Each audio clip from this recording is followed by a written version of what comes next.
Jonathan Blackwell's hands didn't shake.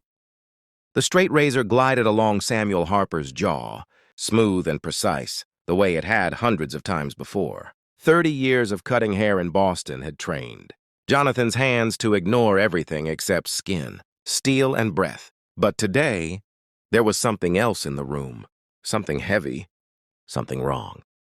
The bell over the door rang, and 3 men stepped inside. They weren't from Boston. Jonathan knew that the same way. Every man who'd spent his life on these streets knew it. Their boots were too clean. Their eyes didn't wander. And they were wearing long coats in spring weather, hiding weight that didn't belong there. The first man moved to the front door. The second approached the window shutters. The third stopped directly behind Samuel's chair. Jonathan felt it before he saw it. The air changed. The room went still. The 2 customers waiting along the wall froze where they sat. Outside, Boston kept moving. Inside, time slowed to a crawl. Samuel Harper didn't move. His eyes were closed. A warm cloth covered half his face. His hands rested calmly beneath the barber's cape. He looked like a man halfway to sleep, completely exposed, completely vulnerable. The man behind him pressed a pistol to the back of Samuel's head. "Don't move, Jonathan," the voice said, low and steady. "Just keep cutting. This ain't about you." Jonathan's razor hovered a fraction of an inch from Samuel's throat. One slip, one breath, one mistake. 30 years of secrets sat heavy on his chest. And now there was one more, one that could get him killed before the day was over. 3 gunmen, 1 barber, 1 man in a chair. Samuel Harper opened his eyes and looked at Jonathan through the mirror. Calm, almost peaceful. Then he spoke. 3 words, soft, steady, certain. "Closer, Jonathan." What happened next would take less than a minute. But when it was over, when the smoke cleared and the clamor faded, only one man would walk out of that barber shop alive. And it wouldn't be any of the 3 who came in with guns. Time stopped in that little barber shop. Though the streets of Boston carried on outside, 3 men with guns, 1 barber, 1 man sitting in a chair, calm as Sunday morning. But this was no accident. This was no random act of violence. What was about to unfold wasn't simply a battle of bullets. It was a story of foresight, strategy, and a man who had spent decades surviving a world built on fear. To understand why Bump Johnson could sit in that chair, vulnerable yet unafraid, you need to understand who he was in 1700 and why certain men in Boston had decided he needed to die, no matter the cost. By the spring of 1700, Bump Johnson had become something the local gangs couldn't comprehend. A black man in a city ruled by the ruthless and the corrupt. He was someone they could not control, could not intimidate, and could not eliminate. He had spent decades building influence, not through threats, but through loyalty and respect. People came to him for protection, for opportunity, for fairness. When families were threatened with eviction, he found them shelter. When young men returned from punishment or misfortune, he found them work.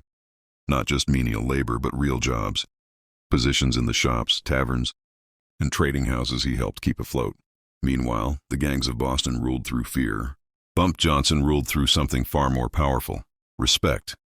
And real respect, the kind that lasted generations, could not be bought or beaten into people. That respect and his uncanny understanding of the city was why 3 gunmen could walk into his barbershop that afternoon thinking they held all the advantage. They had weapons. They had numbers. They had surprise.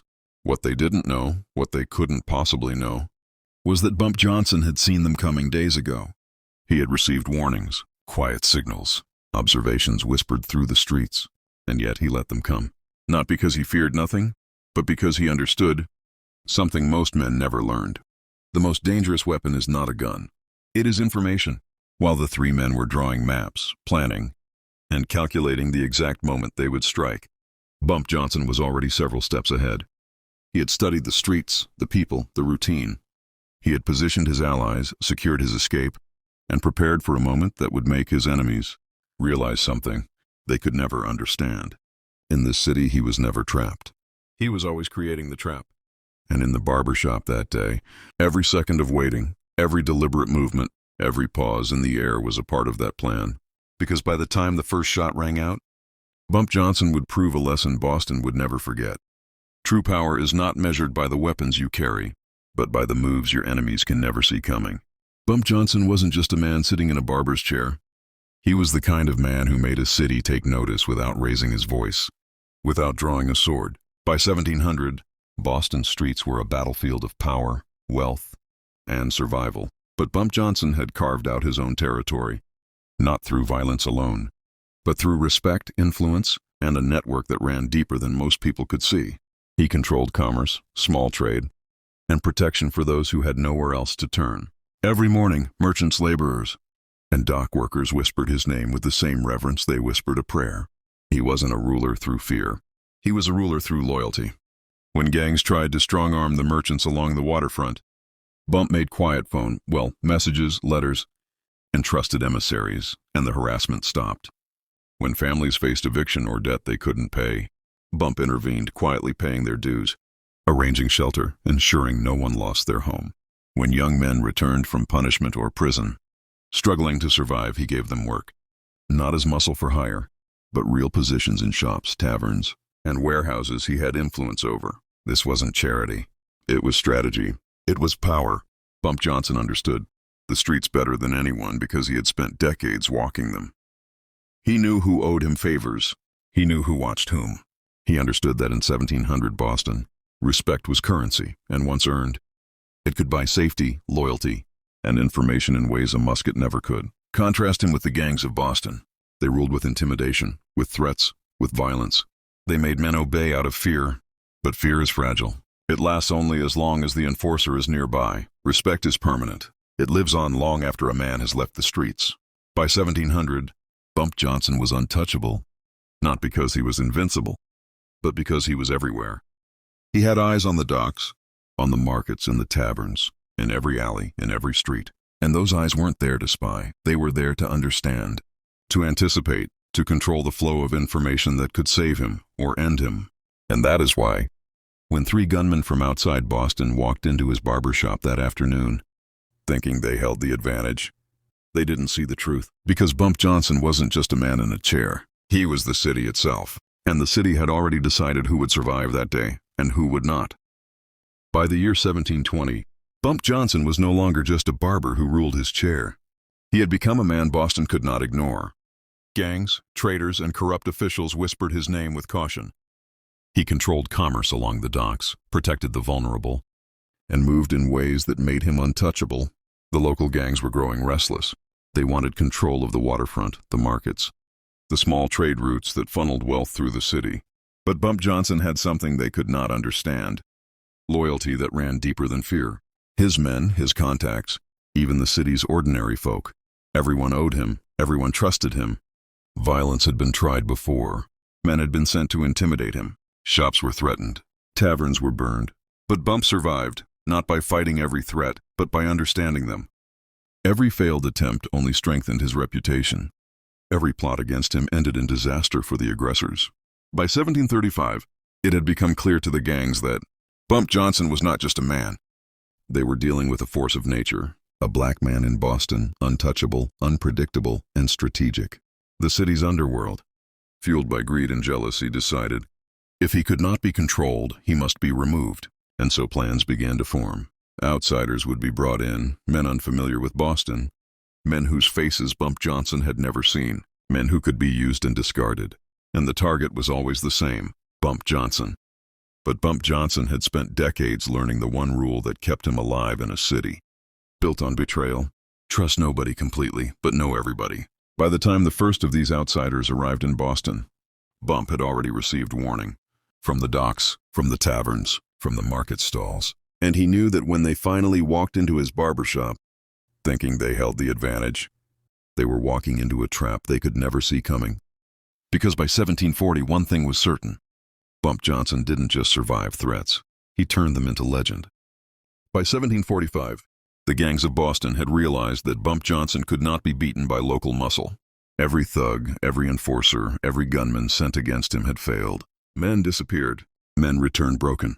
No one could touch him, so the gangs turned to outsiders, men with no ties to Boston, men whose faces Bump Johnson had never seen. They called them the Carbone Brothers, 3 small-time soldiers from Philadelphia. They were young, ambitious, and reckless, eager to make their name with a single decisive act. The plan was simple in theory: find him, corner him, and make sure Bump Johnson never walked out of Boston alive. The reward was tempting: money, territory, a chance to prove themselves. For 3 days, the Carbone brothers studied him. They learned his routines, his routes, his favorite barbershop on King Street, where Bump Johnson sat every Thursday without fail. They mapped every corner, every alley, every potential escape route. They watched him eat, watch him work, watch him talk to his men and the people of the city. And then they smiled. They thought they had him. For 2 hours every Thursday, Bump Johnson sat in that chair, stationary, predictable, vulnerable, or so they believed. What the Carbones didn't know, and what the gangs couldn't know, was that Bump Johnson had been preparing for them for decades. Every warning, every whisper, every piece of information he had gathered over 40 years of surviving Boston's streets had led him to this exact moment. Because Bump Johnson understood a rule that had kept him alive for half a century. The most dangerous weapon isn't a pistol, a knife, or muscle, it's knowledge. And on that Thursday afternoon, in 1745, knowledge would prove more powerful than the 3 guns pointed at his head. Thursday, 1745, King Street, Boston, 2:15 in the afternoon. Henry Thompson draped the cape over Bump Johnson's shoulders, his hands steady, his razor sharp. He had been cutting hair in Boston since 1695, and nothing in those 50 years had prepared him for what was about to happen. The door opened. 3 men stepped inside. Long coats, cold eyes, outsiders. The Carbone brothers had come for blood. The first man moved to the front door. The second kept watch near the blinds. The third stopped directly behind Bump's chair, his hand slipping inside his coat. Bump Johnson didn't flinch. His eyes were calm, almost serene. The hot towel still rested over his face.